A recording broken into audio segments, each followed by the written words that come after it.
আলোক স্বল্পতার কারণে দ্বিতীয় দিনের খেলাও শেষ হয়েছে কিছুক্ষণ আগে।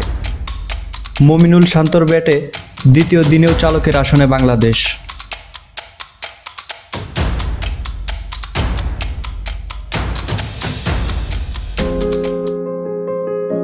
চলছে বাংলাদেশ বনাম শ্রীলঙ্কার মধ্যে টেস্ট চ্যাম্পিয়নশিপের ম্যাচ। প্রথম দিনে ব্যাট করে 2 উইকেট হারিয়ে 302 রান সংগ্রহ করেছিল বাংলাদেশ। দ্বিতীয় দিনের প্রথম সেশনেও বাংলাদেশ খেলেছে প্রথম দিনের শেষ সেশনের মতো।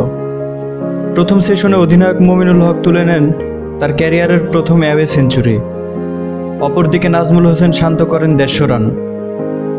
প্রথম সেশন শেষে বিনা উইকেটে বাংলাদেশ সংগ্রহ করে 76 রান। এই দ্বিতীয় দিনে এসে শ্রীলঙ্কার সফলতা বলতে দ্বিতীয় সেশনের কথা বলা যায়।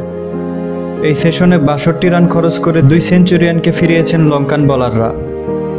আউট হওয়ার সময় নাজমুল হোসেন শান্ত করেছেন তার ক্যারিয়ার সেরা 163 রান। অপরদিকে অধিনায়ক মমিনুল হক করেছেন 127 রান। এরপর লিটন মুশফিকের 50 পার্টনারশিপে আবারও চালকের আসনে বাংলাদেশ। বৃষ্টি এবং আলোক স্বল্পতার কারণে তৃতীয় সেশনে বেশি সময় খেলা হয়নি।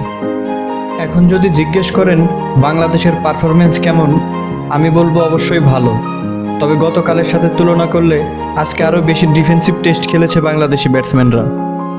আমার মতে দ্বিতীয় সেশনে আরেকটু এক্সেলারেট করলে ভালো হতো। তো প্রশ্ন এসেই যায়, এখন বাংলাদেশের করণীয় কি?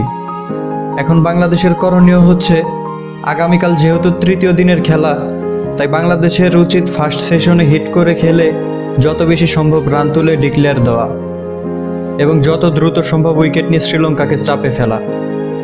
এছাড়া এই ম্যাচ ড্রয়ের দিকে এগোবে। আশা করি টিম ম্যানেজমেন্টও হয়তো সেম প্ল্যান নিয়ে এগোবে। আগামীকাল মুশফিকুর রহিমের সেঞ্চুরি দেখার অপেক্ষায় আজকের ক্রিকেট কথন থেকে বিদায় নিচ্ছি।